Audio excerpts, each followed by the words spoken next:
Hello, so today we're going to be going over patch 16.6. This is going to be the upcoming patch for TFT, releasing sometime next week, and it is a very big patch. A lot of people are saying it's going to completely change the way the set is played, and I agree. So I want to go over it because I want to help you guys stay up to date, especially if you're trying to do those end of set ranked climbs to try and get your max rank. I think it's really important to take time to know about these changes that are going to be happening because it's a lot. It's quite a lot for this time in the set.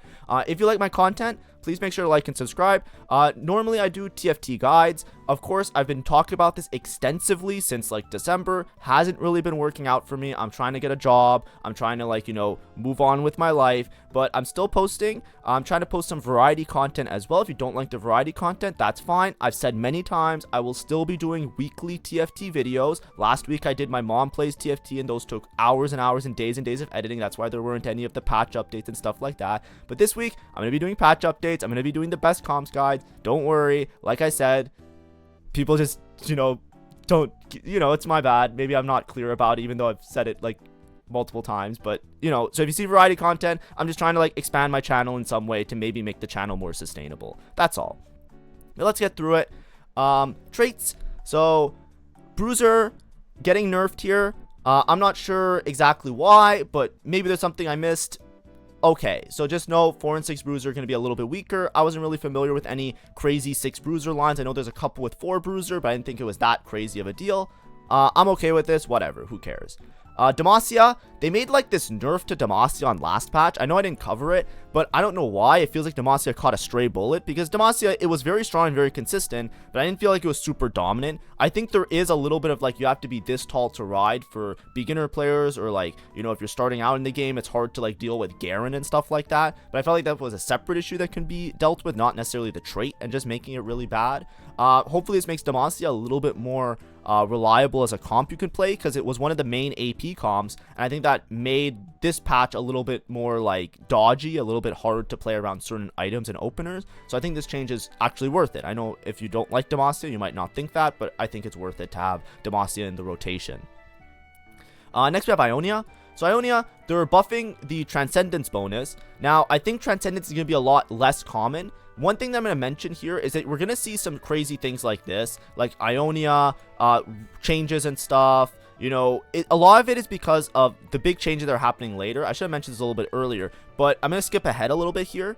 I saw these, basically a lot of pro players are playing on PBE and stuff like that, so I know about these changes ahead of time. They're changing the way unlocks work for most of the units. That's the major change. So a lot of the balance that happened around some of the unlocks having weird conditions and having these difficult situations have to be adjusted accordingly. So that's what this is doing. It's not trying to make you play Yasuo reroll. It's more so that Transcendence, it kind of already sucked, and they need to try and make it work out kind of well. And then because of the unlock changes that are happening, Yone is going to be nerfed to be weaker now. So having the Yasuo 3 with the Yone might not be viable as much anymore, so it has to be buffed to compensate, because Yone was really strong to compensate for the fact that you got him when you had a Yasuo 3, and Yasuo 3 kind of sucked because he was tied to Yone, and it was a huge mess. So we'll talk about it a little bit more later, but that's why we're seeing this, right? It's because these things have to be adjusted. Takedown gold getting nerfed, right? It takes more kills to get the gold. This should have happened ages ago. I don't know why. This was the most dominant Ionia, but I understand. Ionia has multiple different paths, so you need some of them to be good just constantly, and it's hard to balance the other ones. I would have liked everything to be brought up to gold's level Ionia power strength, but because of unlock changes, this might drastically change the way Ionia is played anyways, so who knows. This might not even matter. And next we have Blades. So Blades, instead of granting bonus damage, it doesn't do that anymore. Now it gives you extra AP. So I can see this working out pretty well with some of the changes, because Yone does have good AP scaling. And so does Yunara to a certain extent. But we'll see how that plays out a little bit later, because it might be something that's, requires some extra thinking. But hopefully Blades is a little bit more playable, because Ionia usually was just a gold or XP check. So maybe the other ones are a little bit better. Piltover, they're decreasing the mining gold chance. I don't know how much it is. I don't know if he says it in the actual video, but who cares? Mining gold is going to be less efficient. That's all we need to know. Or mining drill is going to be less efficient. Then Slayer, dropping the bonus AD. I don't think Slayer needs a nerf, but I think because of the unlock change, especially with Yone being thrown into the mix, you can see Slayer potentially being a little bit of a sore point. So this is kind of to compensate for that as well. So we'll see how it works out.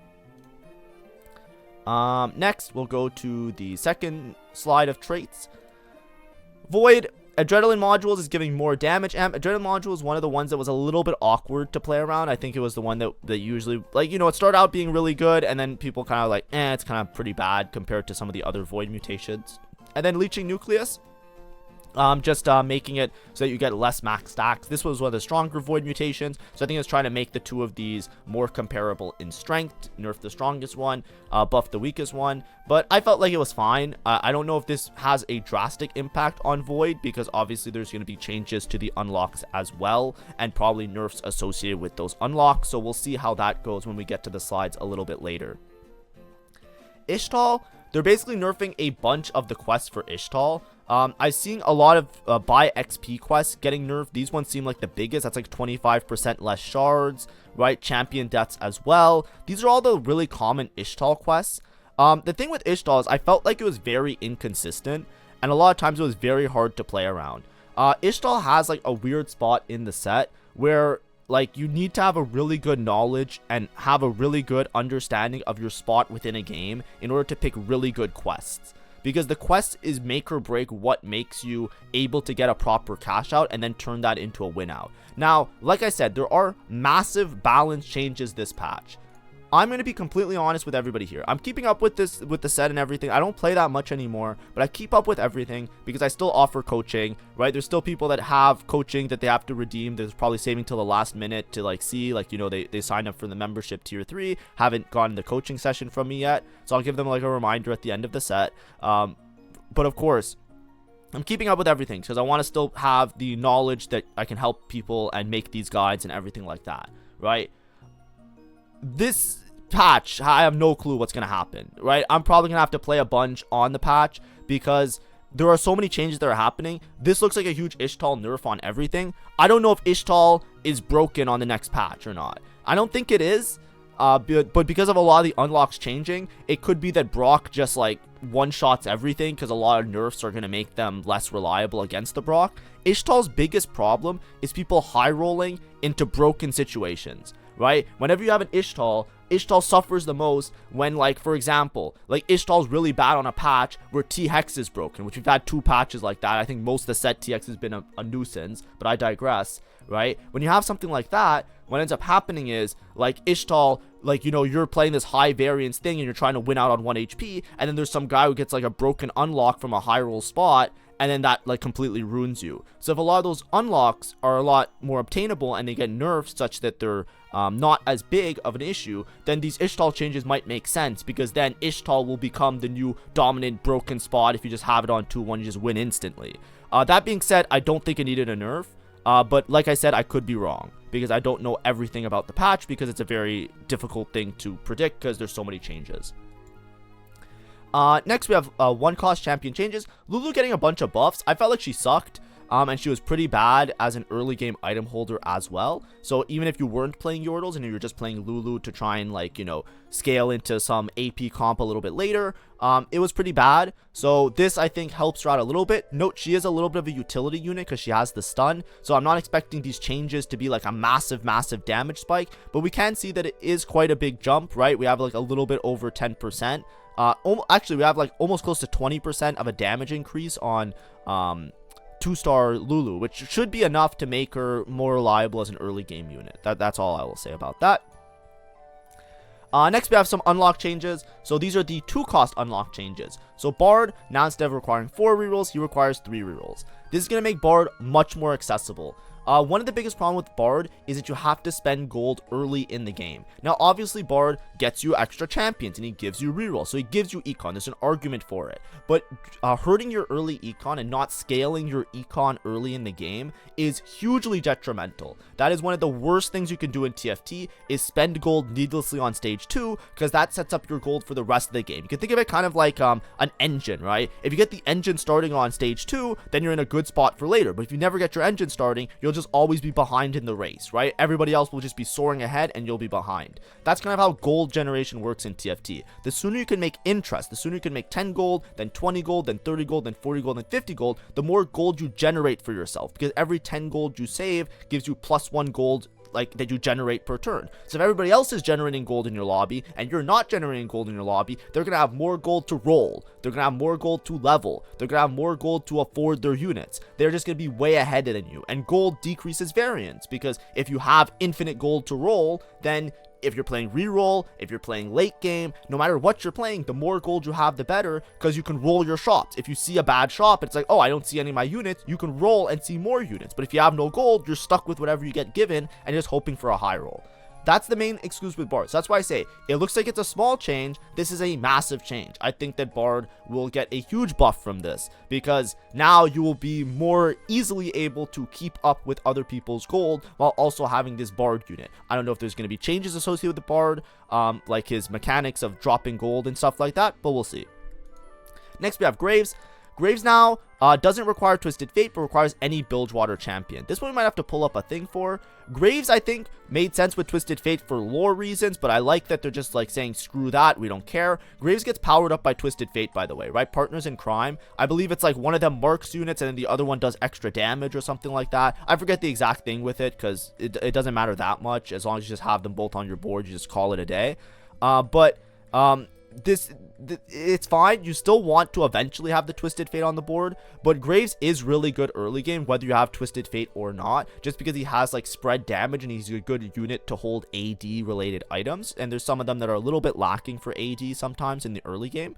This just makes it so that if you have like, you know, a Gangplank drop, or if you have a Nautilus drop, right, early game, you can more easily just get, right, you can more easily just get the Graves out and start your Bilgewater game going. So that's fine. Hopefully that makes Bilgewater a little bit more accessible.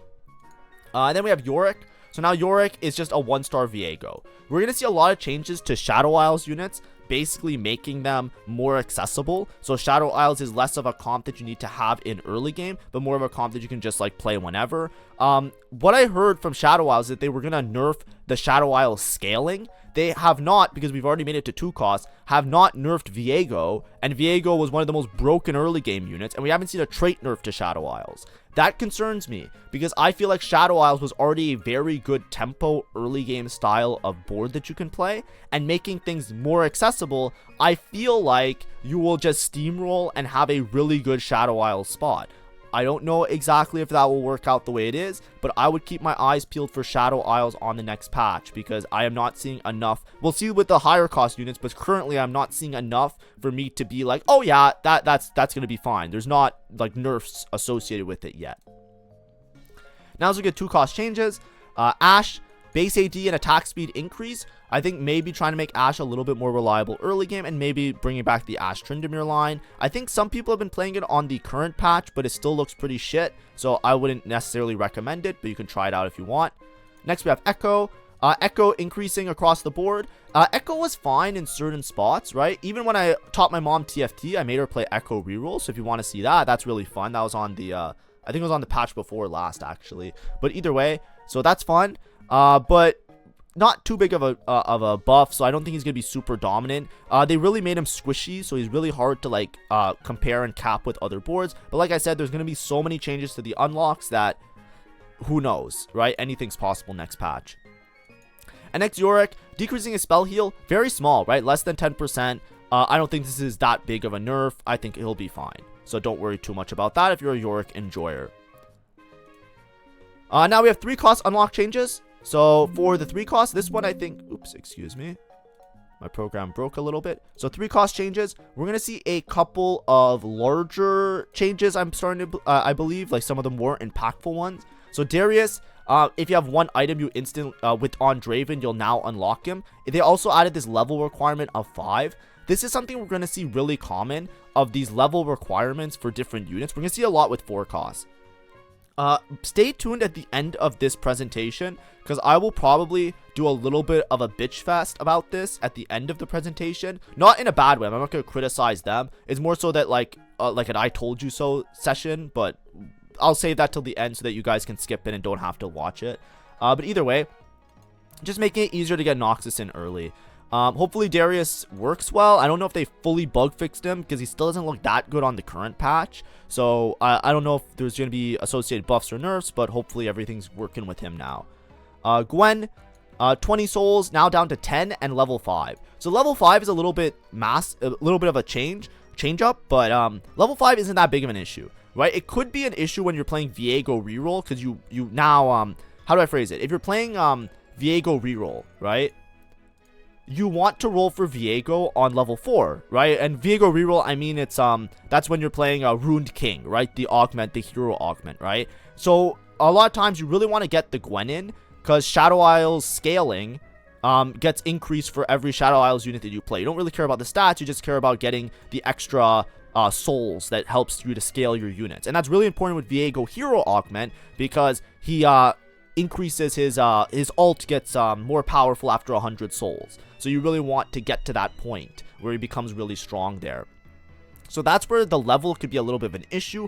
Otherwise, doesn't really matter. Really good change. 10 souls you can probably get in like 1 or 2 rounds, and a lot of times you want to push levels anyways because Shadow Isles is a tempo style comp, right? You want to play around Viego that's really strong, you want to push levels so you're winning rounds on stage 2, winning rounds on stage 3. That gives you enough time to get Thresh and Callista, and then after that you kind of like maybe lose a couple rounds on stage 4, hopefully make it to level 9 with your tempo and your aggressive opener, and then you cap with legendary units. That's how Shadow Isles is typically played. So I think that this is not an issue only for Viego hero. You might notice a little bit of like an uncomfortable situation there, but overall, good change. Gwen's going to be really easy to unlock now. Next we have Kennen. So Kennen, instead of 7 star levels, now it's going to be 5 star levels and level 5. I think this is also fine. Usually you're going to be around level 5 anyways by the time you're trying to fit in Kennen and by the time you have these 7 star levels, right? You could hit them earlier, you could get them on level 4, but this isn't that big of an issue to me. I don't think it's going to be that noticeable in most of your games. Next we have Kabuko and Yumi, so 6 star levels and level 7. This one was a bit annoying. If you were ever trying to play Yordle reroll, I know it's not the most popular line, but I played it a couple times just to get like a bearing for it for the more beginner players, because that's more common in for beginners at least, because it's a pretty consistent reroll in some spots. I hated this part of it. The level 7 for this guy was really annoying because Kabuko and Yumi is a really important unit that you want on your board a lot of the times because he provides so much utility and he's also pretty good as a tank. So when you're playing these types of reroll lines, having him on level 7 was really annoying because you would be rolling for like Teemo, you'd be rolling for Rumble and Poppy and all of your low cost Yordle units, and then you wouldn't be able to unlock the Kabuko because he was level 7, and then you wouldn't be able to collect copies of him, right? Kennen, you were able to collect copies of him, so you can roll on level 6 and like have a good time. Getting him in your shop is really important. So the level 6 here makes that a little bit more reliable. You can also open up different lines, right? You can play around in your mid game a little bit more easily if you have an Invoker or Yordle opener or a Bruiser opener. So that's something also to look out for. I think that's a good change. I'm okay with that. Let's go through some champion changes. So we have Ahri getting a pretty sizable buff, right? A little bit over 10% to her spell damage on 3 star. Maybe trying to make Ahri reroll a thing. Ahri reroll is kind of like good in certain spots, especially with certain Ionias. I think now with the Path of Blades giving more AP, potentially that one's a little bit better. But Ahri does pump damage pretty well, and she's also a good out if you're in like a bad spot sometimes. In my opinion at least. Now obviously it's extremely niche, so now it might bring it a little bit closer to the limelight and potentially make it a little bit more interesting. Draven, we're seeing some damage increase. I think again trying to make 3-cost reroll never really existed this set besides that one like Gangplank line very early in the set, but and then a little bit later as well. I guess Gangplank was like the only one, but you never really treat it as a 3-cost reroll in the traditional sense. So I think this is just trying to make that a more viable option, give you another outlet for AD items. Gangplank as well, getting a pretty sizable buff, so we might even see some Gangplank reroll as we were talking about. There is a line where you can play Draven and Gangplank. It's basically like you play Twisted Fate, Gangplank, Nautilus, Draven, and you have like all 3 costs and you reroll all of those guys. You can also play it with like some other lines where you play more into Noxus and you play Darius and some other units, but we'll see how that plays. And then also we have Leona. Leona getting an increase to flat damage reduction is pretty massive, because this is going to make her, this is 3-star Leona, this can make her really, really annoying for auto attackers. Think like a Yunara or a Draven or stuff like that, because the flat damage reduction, that's what it really counteracts. So we'll see if she has a place as a reroll unit, but there are like a lot of changes to the 4 costs, which we're about to talk about in a second. Sorry, we have one more slide of 3 costs. Vayne getting a lot of buffs, and then also Zoe getting some buffs. This is once again, I think, just to make the 3 costs more reliable and hopefully giving some sort of out as a reroll option for any of them. I don't think it's necessarily great if all of the 3 costs are strong and you reroll all of them, but like I said, there's so many changes happening in this patch. Who knows, right? Maybe it's a 3 cost reroll patch. Who knows, right? Because like everything's changing. We can see like of these units, like almost all of them are getting buffs or nerfs, right? We went through like half the cast of 3 costs has been getting buffs and nerfs, and we haven't even gone to 4 costs yet, where most of the changes are, in my opinion. Alright, I need to take a sip of water before we go through this one.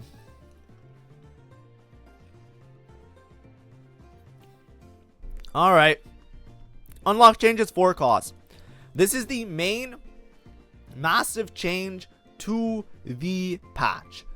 Basically, the way that you play the set right now, the way that you think about most of the unlocks in the game, throw that out the window. Things are drastically changing, and a lot of these changes are going to have big ramifications on the balance of how we approach different comps and different units. So we can go through them just reading it. Diana now, instead of a 2-star Leona with 3 items, 1-star Leona and level 7. They're trying to push it so that the 4 costs are all kind of have some level of uniformity where you're getting them around the same time as other people. This also could have an effect where you try and rush to level 7. We will see that later. In pro lobbies, people are experimenting with it, right? They're practicing because like they're not playing on live servers. If you notice, like there's not a lot of people streaming TFT right now. The reason is because the current patch is basically like a for fun patch. The patch where they have to play the tournament on is this patch where there's massive changes. So it's very frustrating for them, but they're basically all just playing in PBE, the beta environment where you can test out these changes early. So it's hard to say how the patch is going to play out,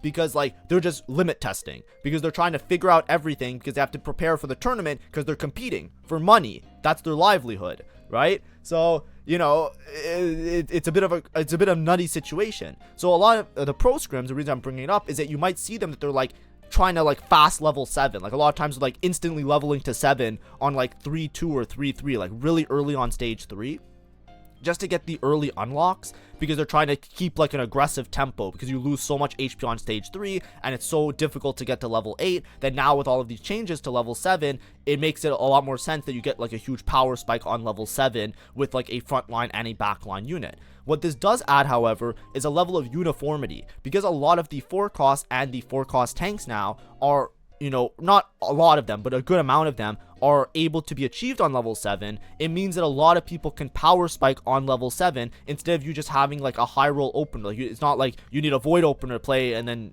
spike on level 7. Additionally, the uniformity also makes it a little bit easier to balance them, because now you don't have to balance around like, oh, this unit you get later, or this unit has a difficult unlock condition, so now they have to be balanced so that they're stronger because they have a difficult unlock condition, because that's been really, really difficult in the set, in my opinion. But we'll talk about it a little bit more later. Let's just read through it. So Leona, now only a 1-star and level 7, easier to unlock. Kaisa, now it's 2 items on a long shot, so easier to unlock. Callista, only 30 souls, way easier to unlock.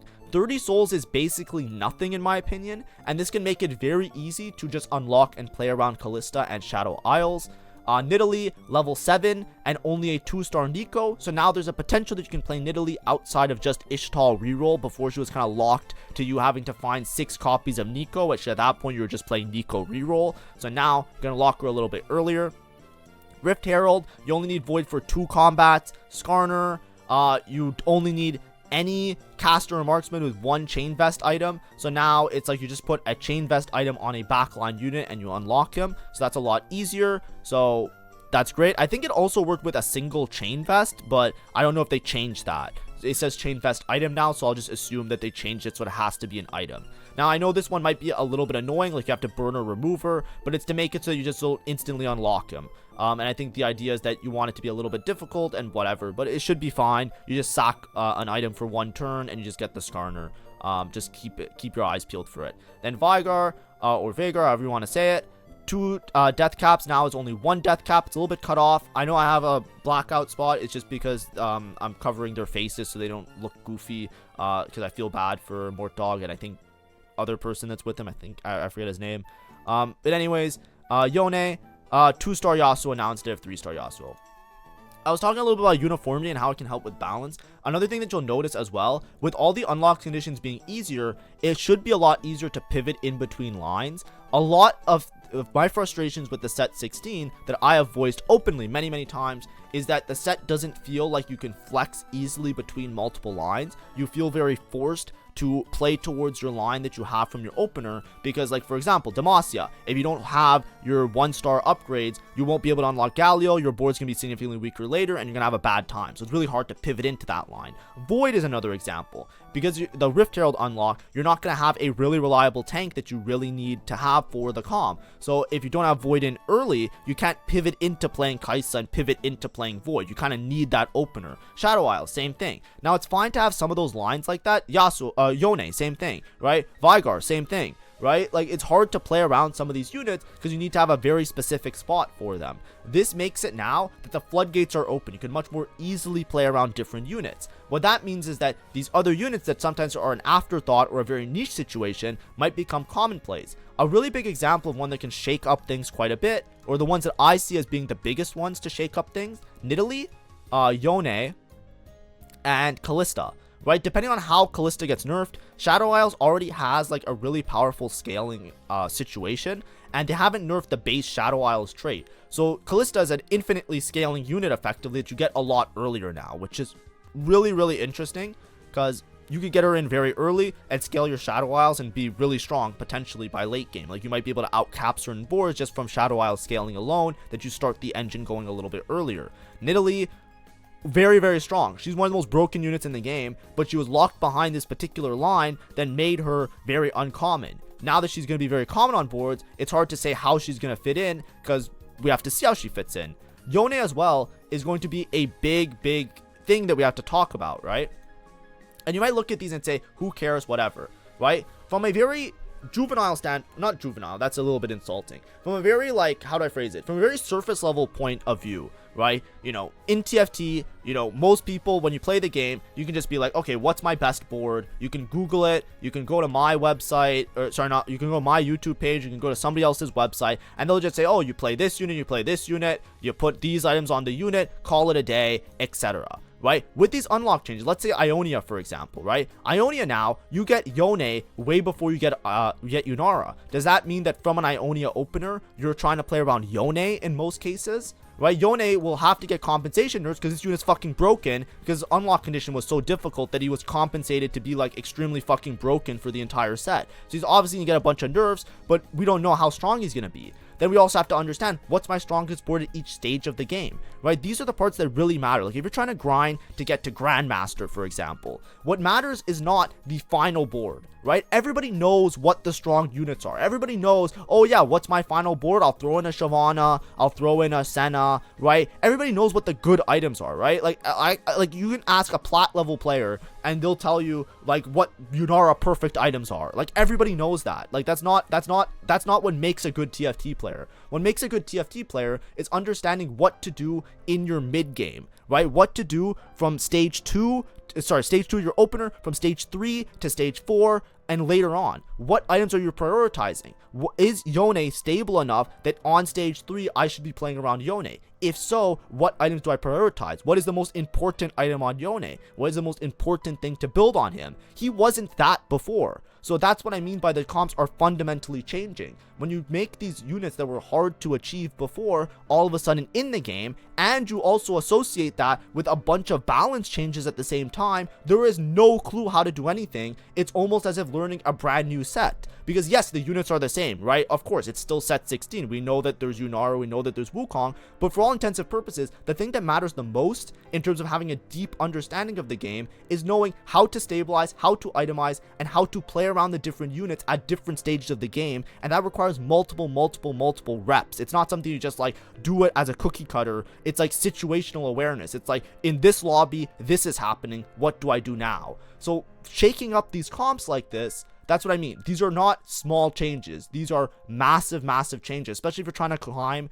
like I said, to Grandmaster or even above. These are the things that matter the most, and that's what they're changing, which is very crazy towards the end of the set, if I have to say so myself. But anyways, let's go through the balance changes now. Enough of talking about that. Hopefully I gave you a good illustration of what these massive changes are, and you have a little bit of understanding and a little bit of an opening thing. But just know, have fun, experiment. For most players out there, this won't make that big of a difference. You can just use this as a way to unlock your lore finder, get your extra skin or whatever that you get for having your 40 out of 40. Have fun, right? I already completed my lore finder, so it's fine. I think, oh sorry, I have to top 4 with Warwick, because I never played Warwick because I hate the unit. But if I top 4 with Warwick, then I get the final little thing, the final little top 4 with every single unlock. But anyways, I digress. 4 cost changes. Diana buffed, right? Before she was able to unlock really early and she was really annoying. This makes sense, but with the Leona buffs as well, I'm not sure if there's going to be a reroll Leona and play Diana or some sort of Targon line. We'll see. That's all I can say. Callista getting nerfed makes sense because of the changes to unlocks and because of the general approach to the game, right? She's way easier to get, so she's gonna have scaling, but as you can see, her scaling is getting nerfed. Right now it's +1 per 50 spears for soul, so that means that now her scaling is cut in half the amount of extra spears that she throws. She is getting 5 additional spears, however, which is pretty good for just her upfront damage, but she is getting compensated nerfed. The thing is, with Shadow Isles, if you get her early, you also scale Shadow Isles faster, and I think Thresh is also significantly easier to unlock when we get there. So it's hard to say, right? Right now, in Pro Scrims, a lot of people are playing Callista, and they're having success with her. So I cannot tell if she's going to be good or if she's going to be absolute doo-doo. The one thing I will say, however, is that Callista nerfs do not change the fact that I think that Viego hero augment is going to be a lot better on the next patch, because having the Callista and the Thresh earlier will just continue to scale your Viego, which will continue to scale your team buffs a lot if you have Viego hero augment, like the Ruined King or whatever. So that one I think is going to be flat, just much better off in the next patch, but it's hard to say how these 4 costs are going to behave. Next we have Lysandra getting a mana buff. I think Lysandra sucks. I've been saying the whole set the unit sucked. I think this is necessary. She takes way too long to cast. I said that since the start of the set. So I'm happy with that. I think this is a good change. I think that you want to have AP units strong such that you can flex around AP. Same thing with AD units. You want to have options. And making the units more accessible as well with the unlocks and stuff like that. You want to be able to like alternate between the units a little bit more easily, which is nice. So I think this is a good change. If you don't agree, like, I'm sorry. It is what it is. Nidalee, like I said, she's one of the most broken units in the game, so we're going to see nerfs. These aren't that big of a nerf, so I think that she's still going to be quite strong, but it is a nerf nonetheless. She's getting an HP buff, which is going to make her a little bit tankier, harder to deal with, but Nidalee is generally like really, really strong. Now, part of it is also that you have Nico 3 with her, and then she doesn't get targeted by it. So yes, Nidalee is easier to unlock, but it's hard to say how she'll perform on different boards. One thing to note with Nidalee as well is she shares no synergies. When you have a no synergy unit, a lot of times they're inherently a little bit stronger, similar to like Targon, right? A lot of Targon units are really strong for a similar reason. Because she has no synergies, it's a little bit awkward to fit her on boards because she's not giving your team anything. So she has to be on her own. She doesn't benefit from anything. She doesn't provide anything for your team. So she does have to be strong, or else she won't be useful to put on your board. So her getting nerfed could mean that she just like, she doesn't pass that this tall to be on the team situation. Do I know if she's good on a team right now? No, because she was broken before, but she was broken and you had to unlock her with Nico 3. So like, I don't know. Good luck, everybody. Like, I'll try and play her when the patch happens next week. That's all I can tell you guys. You know. Next we have Singed. I don't like Singed getting buffed. I wish this unit got deleted from the set. I'm gonna be honest. Frustrating as fuck to play around. Just griefs positionings. I've lost so many games because I just get RNG'd by a Singed. And it never feels good. I'm never happy about it. So, I don't know. But sure, he's getting buffed. If you're a Singed enjoyer, good job, everybody. You got a buff. Like, I don't know. Vigar getting nerfed, right? Vigar I don't think was that strong, but he's getting nerfed because he's easier to unlock now. He's going to be a very easy Arcanist that you can just put on your board, and he also scales, right? If you can unlock him more easily, and you can scale him, right? If you get him early on stage 3, like, there's a chance that this nerf, even though it's like seems kind of sizable, it's like around 10%, it might not matter because he scales with takedown. So if you get him early, that's fine. You only need 1 Rabadons now. 1 Rabadons is significantly easier to achieve. If you're looking for Viger on your lore finder, this might be the patch for you. That's great. I think it's nice that he's more accessible. Also, he's another AP unit. I feel like flexing between AP units has been a little bit hard this set. Just because of the way the unlocks have worked. So this gives you another option if you have an AP item opener. If you have an AP item opener and you have a Rabadon, maybe you can just play into Vigar. Who knows? I'm not sure about it. Obviously, if you have a Yordle spot, it might also make sense, but that's just something to make note of. Next, we have Warwick. So Warwick is getting buffed here. Zon kind of fell off. What happened was there was a bug with Zon that was making it really strong if you weren't keeping up with it. I know I didn't do a patch notes review last patch, so I couldn't talk about it there. But this is to compensate because he sucks again. Right, Zon was a little bit strong, but it was mostly because of like a bug that was making them like harder to kill and stuff like that. And then he kind of sucked on the current patch, but this patch is kind of like a for fun patch because who cares, because there's so many changes happening next week that like why would you bother trying to learn this patch, right? You might as well just like play another game and do something else. Like that's what I've been doing, so it is what it is. Now Yone, right? Yone all nerfs. The reason, like I said before, Yone was broken. Yone was one of the strongest units in the game. He just deleted units. He was absolutely obnoxious. If he worked with any items, but if you had good items on him, you just cleared fools. Like it was so strong. And part of that was because it was tied to Yasuo. Yasuo was dog shit for most of the game. And then you would get 3-star Yasuo, and he was still dog shit. But then he unlocked Yone, and then together, Yasuo and Yone are blood brothers. And then they get the one when Yone casts, Yasuo does damage. Woo! So of course it was like broken, but a lot of it wasn't the Yasuo himself. A lot of it was just Yone was fucking broken. He has a stun. He scales off AP and AD. He's an auto attacker. He dives the backline sometimes. The dude was a menace. So now that he's easier to unlock, he's getting compensation nerfed. And these nerfs are, some of them are not that big, but some of them are pretty massive, right? That's around 10%. That's over 10%, right? That's over 10%. That's an attack speed nerf. Is Yone good? I don't know. He was broken before, but we were never able to play him because he was tied to the Yasuo 3 thing, right? And this was a big problem I had with the set. I talked about it before a little bit. There were so many units that were artificially inflated in terms of being broken or being weak based on the unlock conditions, and it was just this hard thing in my opinion to balance around. Like I was confused. Like I didn't have suggestions. I was like, well, you can't have Yone be bad because Yasuo sucks and they're tied together. So it's just like this very niche situation, and that's why he was the way that he was. But now that he's able to just play on any board, do you play Ionia Slayers? Is that the way to stabilize? There's so many questions. And a lot of people are playing Yone. He looks pretty good in pro scrims, but it's hard to say because pro scrims are not what is on live, because live is obviously going to have way more people and things are going to get optimized a lot faster and a lot differently than how people are limit testing in scrims. So who knows? We'll see.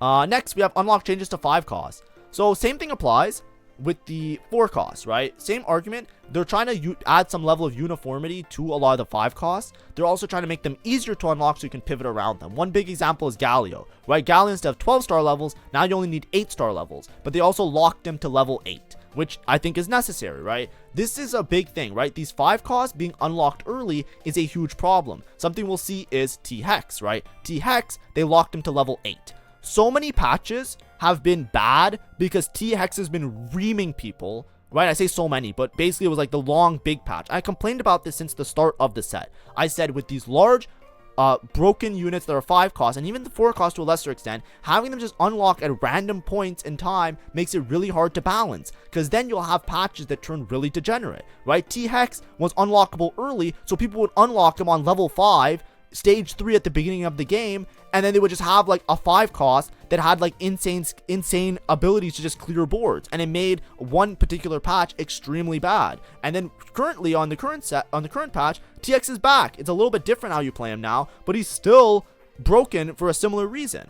Now when you level lock him, yes, he's easier to unlock, so you can get him more easily, but having him level locked means that now other players have to be the same level as you, or you're in a different stage of the game, right? You're not level 8 at the end of stage 2 or the start of stage 3. You're level 8 later in the game. You give other people time to hit their units, right? Maybe they're not playing TX, maybe they're playing something else, but they can play a board. They can structure a board that has a similar power of strength to your board, and that's what having these restrictions allows in a lot of cases. Now, I asked for this from the start of the set, from PBE, like 3 months ago. So I'm happy to see these changes. If you don't like these changes, that's fine.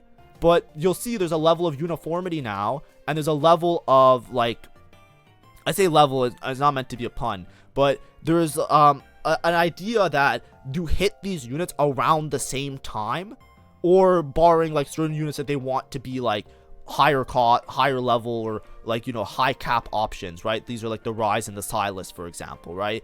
And making them all easier to unlock as well. Easier to unlock means that you can play around the units easier. You can pivot into the lines without having to say to yourself, oh, I can't play that because I don't have the ability to do so. Think Galio, right? You can almost never play Demacia unless you had the Demacia opener, because there's no way you're going to find a Sona 2 and a Jarvan 2 later in the game. And you weren't going to start rolling for it on stage 2 so you can pivot into Demacia. Even if you found a Lux later and you found a Garen later, it was very hard to play because you couldn't fit in a powerful board, because the board was very dependent on Galio giving you that extra space, because that's like his whole thing.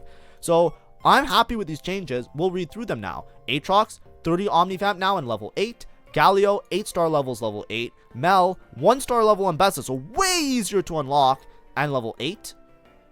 Rise, 3 region traits, so much easier to get to the Rise, and level 9. Silas, 2-star Garen, you don't need the Garen and the Jarvan, they just completely dropped the lore aspects of it, and now they just made it a lot easier, that's fine.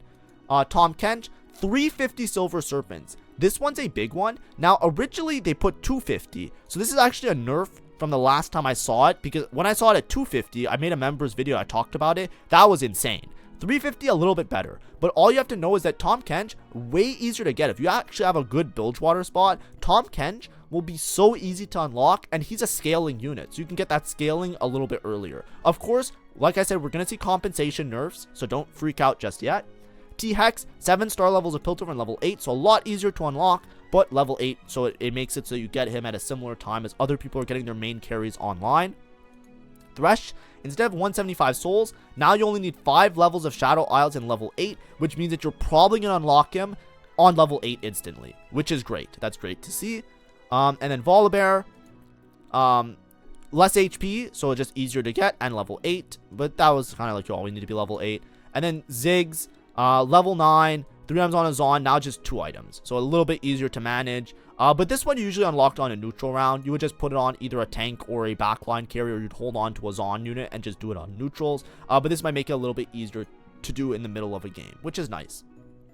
So now, let's talk about the balancing of the units. So Aatrox now, getting decreased spell damage. I don't know how strong he's going to be. Obviously, Yone is getting introduced to the mix. So Slayer comps in general are now going to have the option to play around Yone. Like, you can play Yone Yasuo on a Wukong, and you can play like a little bit of a Slayer core, right? Like, think about like, you know, this is what I mean by like so many things can change, right? We're talking about Yone and stabilization and playing around him when you're playing Ionia. But what if you just play him with Slayers, right? You can easily go 1, 2, and then like any other unit, right? Like a Wukong is a good unit, right?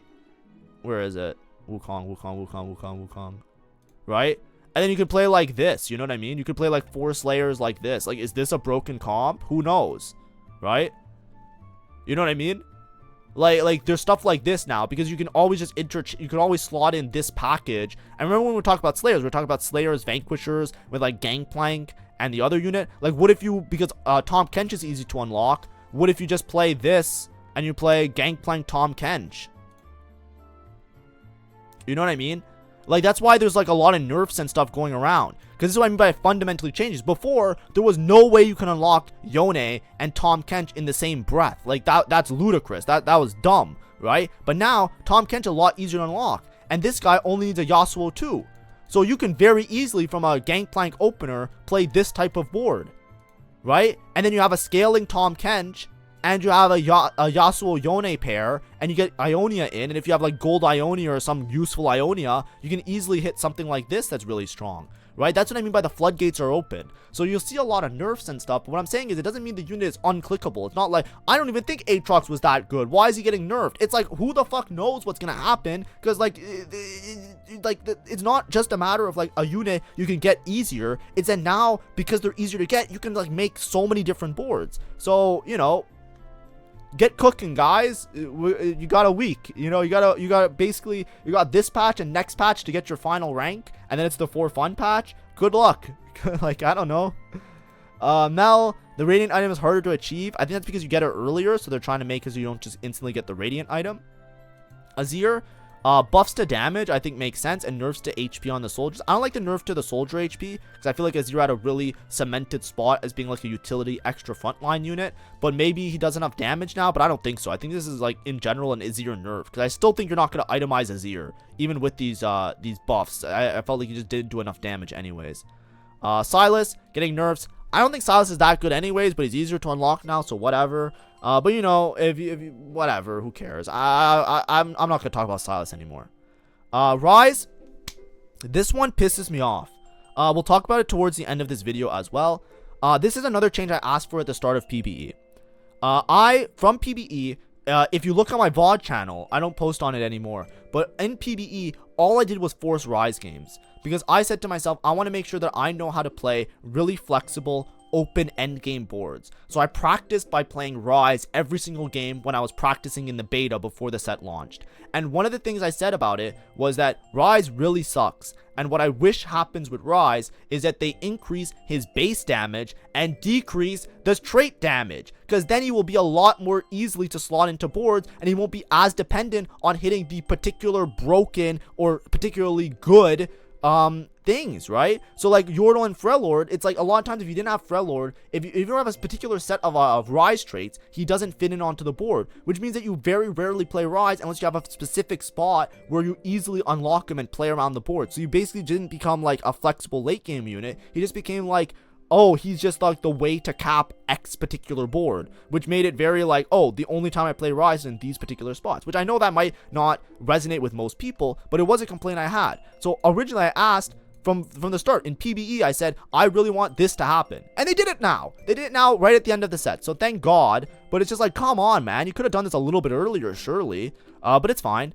And then you'll see some nerfs to these ones. Bilgewater was pretty big on him, because you can play Bilgewater and then give him the Bilgewater items. So there was like Bilgewater Tahm Kench lines that worked really well with him, and especially with Bilgewater Tahm Kench being easier to unlock, that line's a little bit more reliable to play around. Yordle was always just broken on him. And then Freljord, they increased the Freljord damage, which I don't like. I don't think this is needed. I think that this damage increase and just not touching that stuff would be a lot better, because I would rather him just be more flexible. Personally, what I would do is I would buff his damage even more and decrease some of the other stuff as well, like Ionia and Noxus, because usually with Rise, if you don't play one of the split traits, right, if you don't play Ionia or something that allows his bubbles to split, or his whatever his magic is to split, he also sucks. So not changing that, I think Rise is not going to be super flexible. He's still going to be like you play him with a particular set of traits, but I don't think he's just like you play him whenever, even with these changes. But you know, a step in the right direction in my eyes.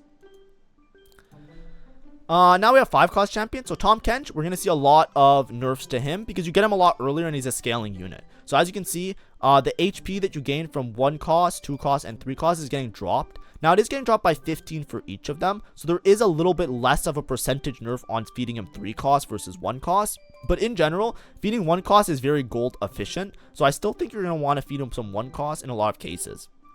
Now, this change isn't that big of a deal because you get him so much earlier.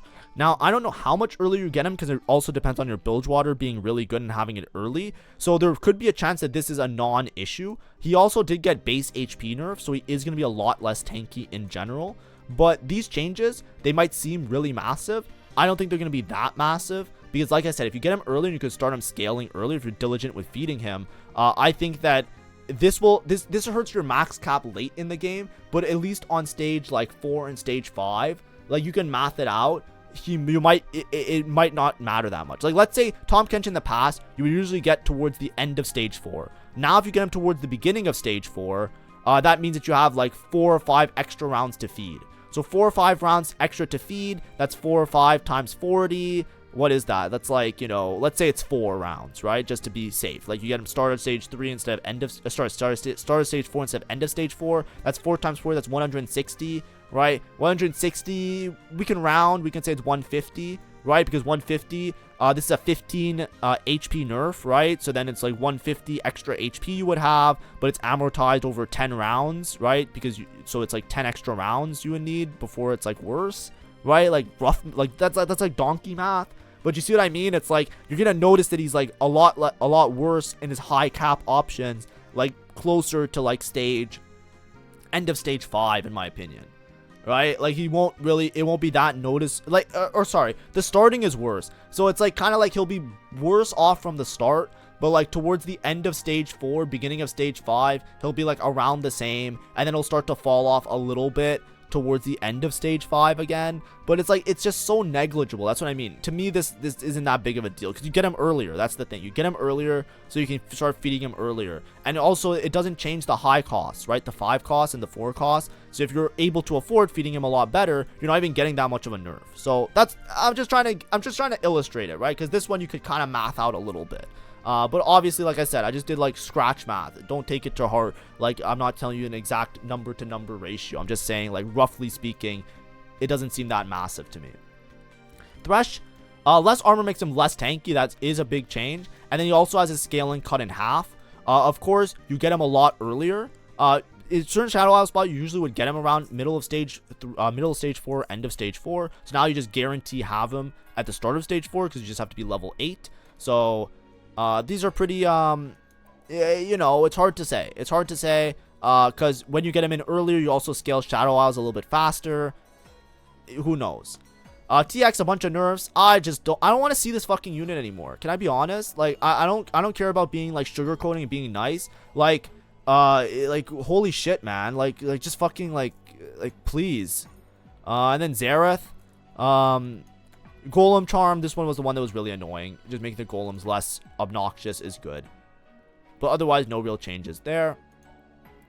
Annie, buff to attack speed and buff to Tipper's spell shield, so hopefully making Annie a little bit more playable. Viger is also unlocked, so maybe we can play some deeper Arcanist boards and we can have like nuke boards, right, where Viger nukes everybody and then Annie finishes them off. And then Set, decrease to damage. I think Set being, you know, I don't know how it's going to fit in, but obviously Ionia has this huge shakeup with all of the changes. Who knows, right? Who knows? Augments, we're going to go through this part a little bit earlier. A little bit faster. Battle Bounty 1 disabled. Battle Bounty 2 now requires level 10. It's making it so you can't use a Fawn or a Tactician's Crown or something to make it that you can hit your 10 Yordle or whatever. Also, this makes sense because now Vigar is easier to unlock. We'll probably see a similar thing with the Ionia version of this, right? So you don't just instantly get the Prismatic when you click it. And also decrease the gold for a similar reason. Cooking Pot, giving more HP. I think it sucked. Epoch, decreasing the amount of rolls. I don't think Epoch is that good, to be honest. So I don't know why it's getting that much of a nerf, but whatever, we'll take it, I guess. It might be because of Bard, maybe. I know this was really good with Bard because you use the free rerolls and you just get Bard with the XP, so you just have a really good spot for that.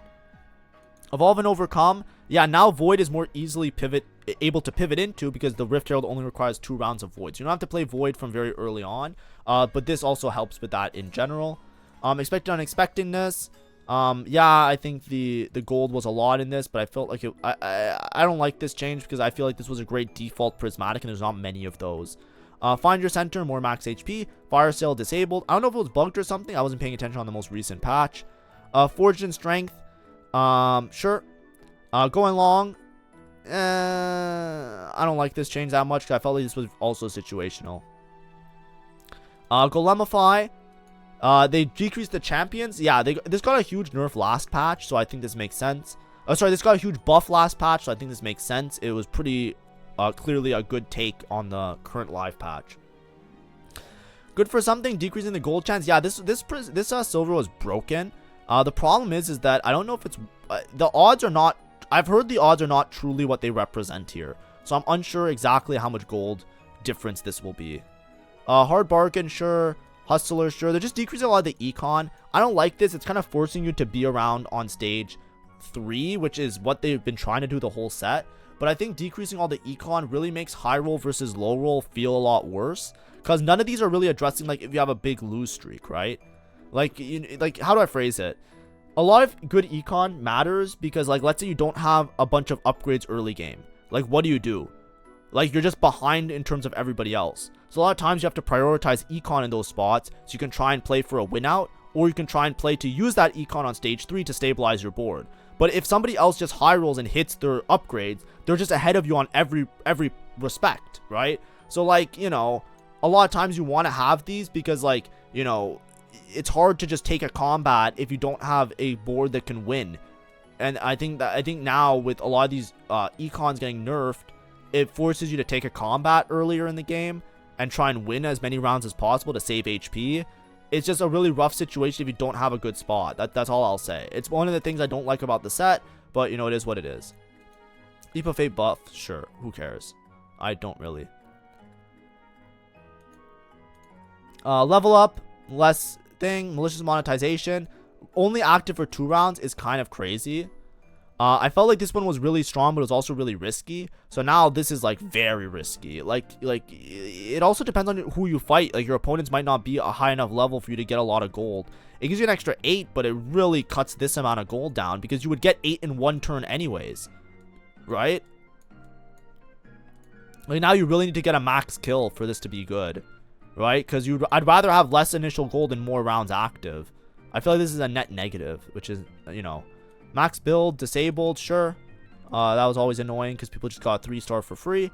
Pilfer 3-2 only, sure, and less reward requirement, sure. Preparation, yeah, this one's just hard to play around in my opinion. Prismatic Destiny, yeah, all the Destinies getting nerfed. Soul leveling getting nerfed, sure. Right, basically a lot of nerfs to econ, sure. I think that's the direction they're going. I don't agree with it, but whatever. Maybe you guys do. That's fine. Right, I don't really care. It's a matter of opinion and taste at this point. Trade sector, yeah. Trade tree now gives them a Reforger is pretty massive because you can get better emblems. So, you know, who knows? Too much value, initial 2 cost, dropping one of them. I don't think that's too big of a deal, but it is a nerf nonetheless. Walk the True Path, the lower one is disabled, and then the Prismatic one now requires level 10 just because Yone is much easier to unlock. Then we stick together, more attack speed. This one might be actually really strong because I think this one was secretly really strong anyways, but it's, you know, we'll see how it plays out. Bug fixes. Fix a bug where Frello item cannot give the stats, sure. Fix a bug where Ala Galio cannot remove Frello, sure. There's also another bug that I have to check in the game related to Vanquishers, but I will not talk about it because then I'm sharing bug abuse, but it is really frustrating because it's a bug that exists like pretty much every single patch. But I didn't get to test it on the last patch because I didn't play, like the current live patch, I didn't play that much. So I didn't get to test it. So I have to test it on the new one, but I'm just going to say that because I don't see it getting, saying that it's getting fixed here. So hopefully it got fixed last time. Who knows? Now, for all intents and purposes, video is done. I'm just going to complain about 1 or 2 things right now. If you are playing this set right now, some people might find this really fun, that there's all these changes happening right now. That is fine. That is acceptable. Have fun. For a majority of the players, if you are playing, or not majority, for a small amount of the players that are not the majority, this is all good changes. I want to make that very clear. I do not know why the changes are happening this late. I do not understand this, right? A lot of my frustration with the set are being addressed in this patch. I wanted this to be addressed in the first patch. I've been asking for like 90% of what we see here has been stuff that I've been complaining about since the start of the set.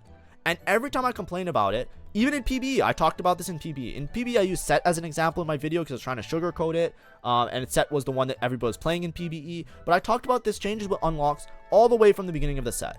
And everybody told me, no, Fenrir, you're stupid. You don't know what you're talking about. I got so many comments. I had to ban so many people for calling me insults. I was so annoyed.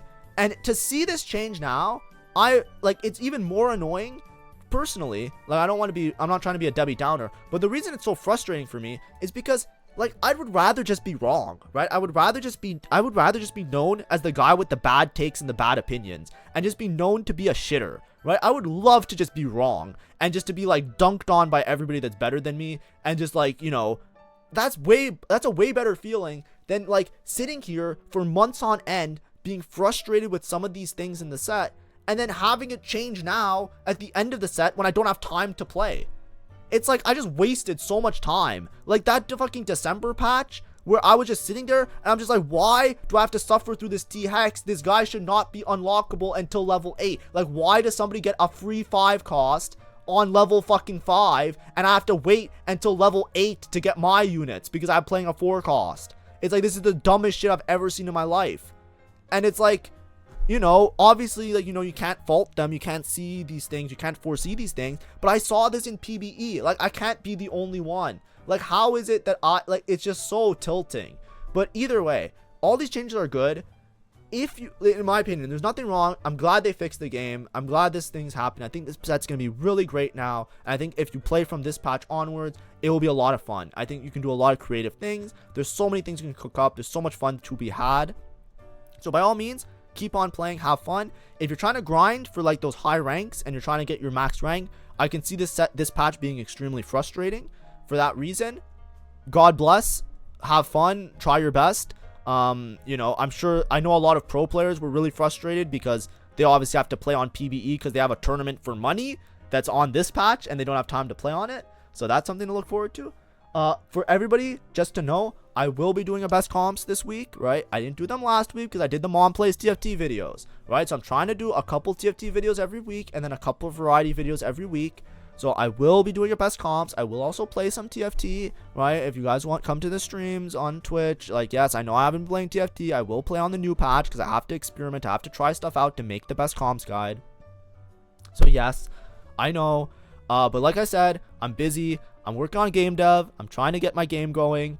I have to do art because I have convention season coming up. And I have to apply to jobs, right? I'm waiting to apply to jobs until I have my game on Steam. Because once I have my game wishlistable on Steam, then I can put on my resume and then I can apply to jobs. So that's what I'm trying to work on right now. That's why there's not daily TFT guides, right? The game is very frustrating. The game has these wild patch swings and stuff. It's very hard to make guide content and it's very unsustainable. I talked about it extensively. I'll make a separate video on my VOD channel going through the exact detailing because people still are harassing me on why I'm not making TFT content. I'm not making TFT content because it is not sustainable for me. I cannot do it. I need to get a real job. I am focusing on getting a real job. The time I spend on these guides, I am instead spending on focusing on getting a real job so I can afford basic life essentials. That is what I am doing. Right? Yes, I also stream and I play fun games, and yes, I'm also making 4 fun videos. Those 4 fun videos that I made take 1/10 the time to make as one of these videos. In the time I spent recording this patch notes video and the time I spent researching this patch notes video ahead of time, I could have made 3 dating sim games videos. Like, that's why I'm making those, because they have widespread appeal. I can hopefully bring in some new audiences, make my channel more sustainable with a different audience, but also I can still do that, right? It doesn't take me anything to do that. So that's why I'm posting them. I'm not posting them because it's like I'm deciding not to play TFT and make dating sim videos. It's just because it was a funny video and I made TFT jokes in it. And I think it's one of the more funny videos I post on the channel. That's it. So please, I understand. You guys are upset. Relax. I will still post occasional TFT videos. It'll just be like once or twice a week and not daily. And I will post those other videos that are very easy to post because they're easier to post. That is it. Making it very clear again. And like I said, once I get a real job, I do not know what I will do with this game because next set will probably not be very good. That is the general trend of TFT. Set 15 killed my channel. I know that it might not look like that, but set 14 and set 15 being really bad has really hurt my metrics and made things really bad for me. Set 16 really good. I could have maybe grown my channel with set 16 a little bit, but I cannot. I am out of time. I need to get a real job. I am sorry. The game is bad most of the year. That is the problem, okay? If the game had better sets in between their good sets, I think I could have made this work out, and I cannot with guide content. So I'm trying to do for fun content, and I'm trying my best, okay? Hopefully that's clear. If that upsets you, I am sorry.